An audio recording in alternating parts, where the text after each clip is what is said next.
What's up, the squad? Back with another video. I seen the title was going out. Make sure you hit the like button, hit that subscribe button for me, please. Y'all see it in the title. Let's jump right into it. So how'd you think he did? He hit everything perfectly. I think he touched on the most important parts, like the protection of freedom of speech, but he also so emotionally recognized that his intention was never to mock him. I think that's where comedians are unique. You really have to think about the person you're criticizing, because oftentimes comedians are here to remind us that we need to hold governments accountable. We need to be able to equal opportunity offenders. We're trying to make people laugh. He was so clear on that, but I love that he really took time to say, thank you to those people who disagree with me, because they deserve credit for speaking up in a moment that it was so crucial. You know, I also, oh no, go ahead. You know, the thing that's interesting about this to me is that autocrats, dictators, go after comedians. He's not the first, Trump is not the first one to do this. Putin, for example, his first actions when he took power was to take over a TV network that aired a comedy show that mocked him with puppets. In Iran, they've done the same, something similar. Even in Turkey with Erdogan, they don't like a comedian. Why? Because comedians tell the truth, make you laugh, and it resonates with you. Yeah. And they do not like that. So, you know, it's interesting because they call themselves strong men, but they actually are very weak men. So let me explain something to y'all. So let's just say, let me see if I can find this. Let's just say, you know, they talk about how comedians say this and they say that, and now they're pushing this whole thing to where, you know, you should be able to, you know, speak freely and say this and say that. You know, okay. My thing is that when it comes down to it, you know, just being real. And let me say this, and I wanna make this, and I'm gonna use it. I can't find what I want to find. I wanna make this, you know, sound. I'm gonna just use an example. Dave Chappelle.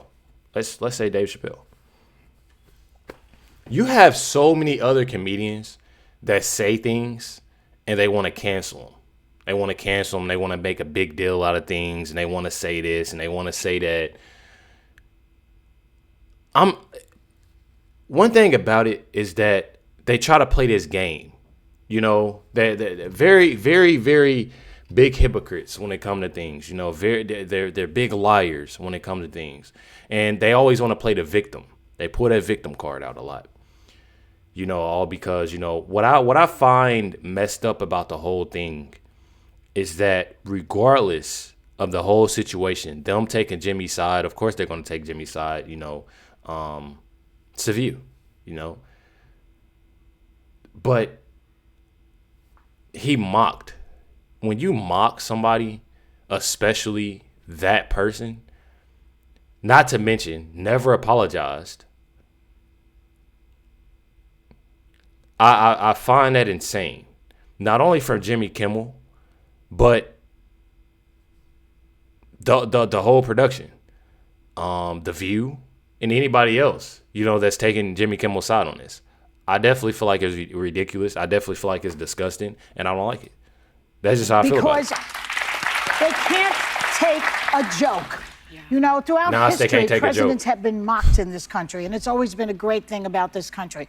I remember, I'm old enough to remember when the Smothers Brothers were taken off the air also because they upset Nixon. That was a big deal, and we got past it. Remember that Lyndon Johnson wrote them and said, that's not okay. The people coming after you because of what you think is un-American. That's right. I mean, it's... And you know, JFK was mocked by Vaughn Meader. Yeah. And Nixon again was mocked. Even Ronald Reagan. I was on a show, Steve Allen show, and there was this guy Rich Little who used to make fun of Reagan, and Reagan thought it was funny because he had a sense of humor. And so they're very threatened by people who are funny. And they will always first go after the comedians. And that's very important for you to watch out for. Yeah. What I loved was that Jimmy Kimmel made this bigger than himself. That line was key to me. The show is not important. What is important is that we live in a country that allows us to have a show show like this. Yeah. He talked about his staff of 200 people multiple times, fellow late night hosts who've come under threat. He talked about these damning reports that the Pentagon is cracking down on free speech. He's talking about something so much bigger than this particular drama. And I thought that was big of him to realize that he's a symbol of a struggle that's going on, but speak to the broader moment. And then I loved him shouting out those people who disagreed with him. Joe Rogan was extremely powerful on this yesterday. I recommend if people get a chance just to listen to it. But Ben Shapiro, Clay Travis, people who are not fans necessarily of Kimmel's, but they get that the way that you counter speech you don't like is with more speech. That's the whole essence of the First Amendment. Ted Cruz knows, and what's his name, Tucker Carlson, they know that this will come back on them. Well, and At some point, they will be censored. That should be the thought, and I think that is the thought. I think this brought attention to the fact that the First Amendment is freedom of the press, freedom of speech, and it's the First Amendment for a reason, because I think our founding fathers thought it was one of the most important things that makes us American, right? But I feel like that's BS, because I feel like this is something that I can see if this was something of Charlie Kirk being alive and he said something or he did something, you know, I could see somebody joking about that. He lost his life, got assassinated. Lost his life, got assassinated, and Jimmy Kimmel immediately got on that show and got to talking crazy, putting out lies and saying BS. And you mean to tell me that they sitting here backing this and defending it? That's insane to me. That's insane to me. They're defending people who have said things. They're defending a person who lied on the show. They're defending a person who didn't apologize. I find that crazy.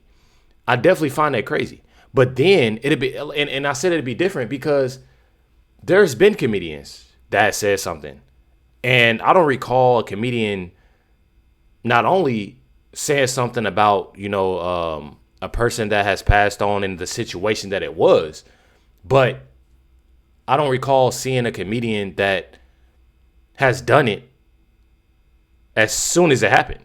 So like, I find all of that insane. I don't know about y'all, but I find it completely insane that they're literally sitting here defending this man. Not only that, he never apologized. You know, you see on X, Jimmy Kimmel, he went on the show, he returned, and he apologized to Erika Kirk. He didn't.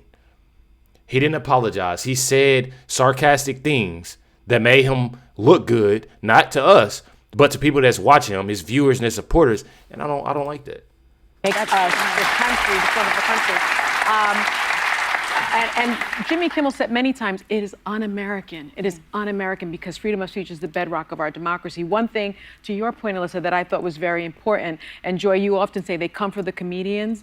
You also say they come for the press. They always come for the press. Truth. And what Kimmel said is, I know, he said that Pete Hegseth says he will require reporters to sign a pledge that they won't report anything that isn't explicitly authorized for release by the Department of Defense. Now that is scary, and Kimmel says, I know that's not as interesting as muzzling a comedian, but it's so important to have a free press, and it is nuts that we aren't paying more attention to it. And I think that's very, very important. Can I mention one more moment that honestly touched me? Like, I don't talk about my faith a ton on the show, but I'm a Christian. Yeah. Jimmy Kimmel is as well.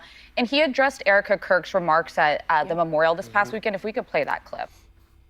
He did what? On the show, but I'm a Christian. Yeah. Jimmy Kimmel is as well. And he addressed Erika Kirk's remarks at the memorial this past weekend. If we could. I'm not going to show it because I don't want to get I can't show, you know, Jimmy Kimmel's, you know, things on my I get blocked. But I do want to say that you can look it up. The way that he put, you know, when it came to Erika Kirk's remarks. Let me tell y'all something. There's a video of, and y'all can look this up yourselves. I don't even have to show y'all because it's literally all over X. There are people that are mocking and literally doing the most and making fun of, you know, Erika Kirk, you know, on her remarks, saying that she forgave, you know, the killer. Not only that, and they were laughing, you know, it's sick, you know, it's definitely sick.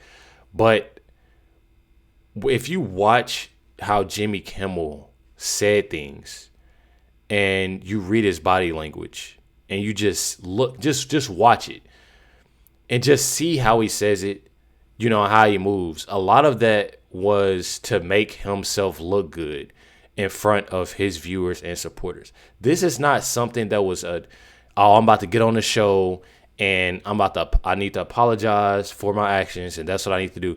This was more so of, okay, let me use excuses. Let me still joke about it. Not only joke about that, but sit there and talk about Trump and bash Trump. That's what that whole show was about. That whole show was about that. It wasn't to apologize to Charlie Kirk and his family. You know, it wasn't none of that. It was to sit there and try to make him look good in front of the people that support him and watch him, just so they can say, oh, yeah, Jimmy Kimmel, he went on there and he said this nice thing about, you know, Erika Kirk, and he apologized. You know, you'll see it on X. He never once apologized, and that's what's sickening and sad about it. You know, and for these ladies to sit there and defend and back that up, they sick just like he is. Hit that like button, hit that subscribe button. Definitely appreciate y'all. Much love, everybody. Catch y'all next one.